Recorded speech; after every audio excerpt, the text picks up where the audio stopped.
An arena left completely shocked as Ravishing Rick Rude pins the Ultimate Warrior to win the WWE Intercontinental Championship, with a little assist from his manager, The Brain. Hey, if the ref doesn't see it, he can't call it. Those are the breaks. With the crowd buzzing from the monumental upset, it was time for WrestleMania 5 to deliver its main event. The Macho Man Randy Savage defending the WWE Championship against his former best friend and Mega Powers partner, Hulk Hogan. Yeah, the Macho Man Randy Savage. Dig it. He was one of a kind. He was intense. He was a great athlete. Everything about him was 100% perfect for sports entertainment and professional wrestling. While the split of the Mega Powers was made official on a February 1989 edition of the main event, the cracks had been obvious to many long before that fateful night. Hogan and Savage's friendship had been beneficial to both, which was never more evident than the year prior at WrestleMania 4. On this evening, the vacant WWE Championship was to be decided in a 16-man, one-night tournament. In an absolutely brilliant display of athleticism and heart, the Macho Man would compete in 4 different matches to claim the championship. But it was in the final against the $1 Million Man Ted DiBiase that Savage would run into seemingly more trouble than he could handle. In DiBiase's corner was Andre the Giant. Throughout the match, Andre interjected, bringing Savage's offense to a halt, or distracting him for attacks by DiBiase. Eventually, Miss Elizabeth would run into the back, bringing Hogan out to restore some order. And Hogan's presence led to Savage's win with a perfectly timed chair shot that the ref didn't catch. Like I said before, those are the breaks. The Mega Powers would be locked in a heated rivalry with Andre and DiBiase, now known as the Mega Bucks, that culminated with their victory at the very first SummerSlam. Around this time, though, it appeared Randy Savage was jealous of the closeness between Hogan and Elizabeth. Some on commentary would mention it, but many were quick to dismiss that there was any tension between the two. Things got worse at the 1989 Royal Rumble when Hogan eliminated Savage, some claim accidentally, which infuriated the Macho Man. Everything came to a head at the main event 2 on February 3rd, 1989. The Mega Powers would compete in tag team action, looking to show the bond was still strong. After Miss Elizabeth was caught up in the action, Hogan would take her to the back for medical attention, leaving the Macho Man alone. Upon his return to the match, Hogan would extend a hand to tag in, but would instead be slapped in the face by an enraged Randy Savage. A post-match altercation in the locker room would make it official. The Mega Powers were dead, and a clash was inevitable.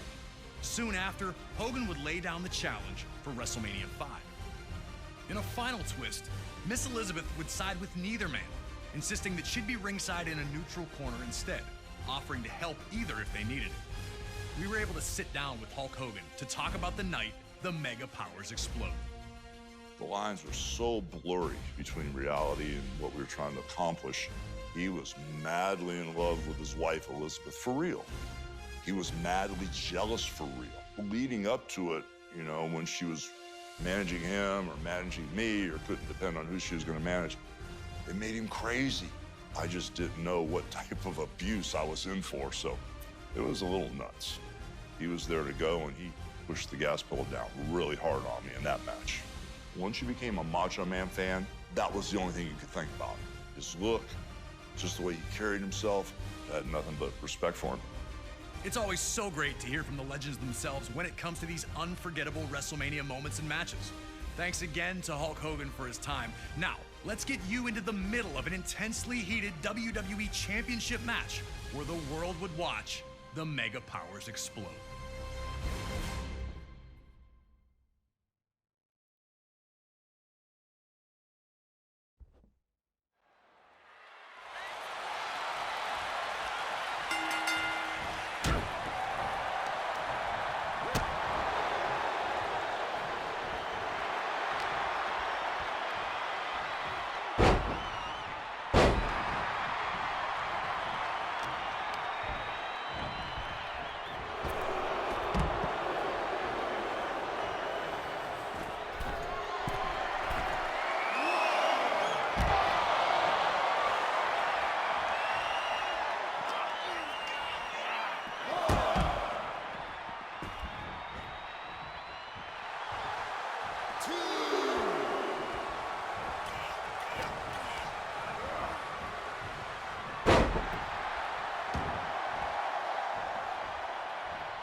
Hogan came into this match incensed, and the Macho Man looked to use that to his advantage early.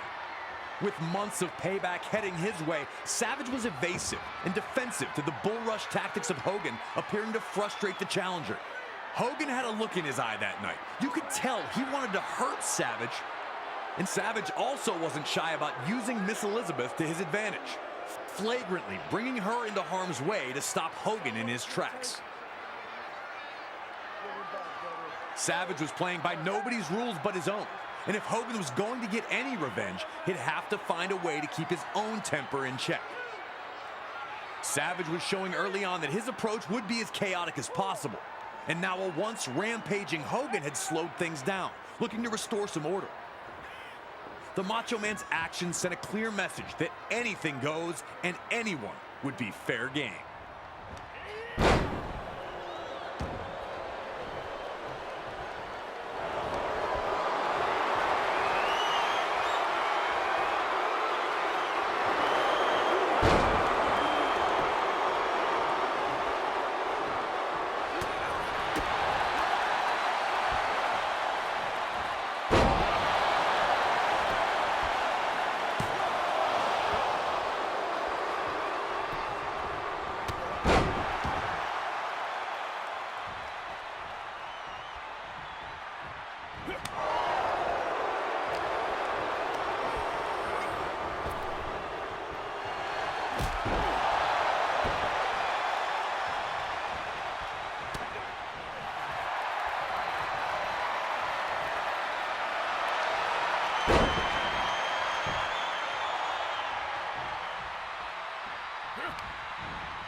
Savage had, for the moment, managed to turn the tide with a well-placed boot. Now Savage wanted to slow things down, but this also gave him a chance to talk directly to Hogan, to remind Hogan of what he'd done to him at the main event, to rub in Hogan's face the fact that the Macho Man is the WWE Champion, that he knows Hogan is jealous of him and always has been. To look over at Miss Elizabeth and taunt her because Savage doesn't for 1 second believe that she's neutral at all. The Macho Man was getting some energy back while slowly sucking the life out of Hogan. Could the cheers of the Hulkamaniacs get him back to his feet?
In one of the more surprising moments of this match, Miss Elizabeth proves herself true to her word, stopping Hogan from running Savage into the ring post, maintaining her neutral status. The Macho Man would take advantage of Hogan's reluctance. Once again, Savage showed no regard for the safety of Liz.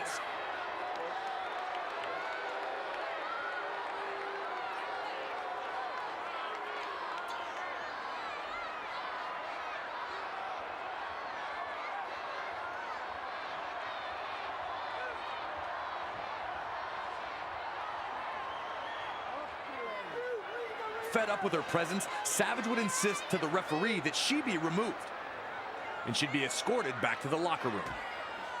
Having his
Here is your winner, and the new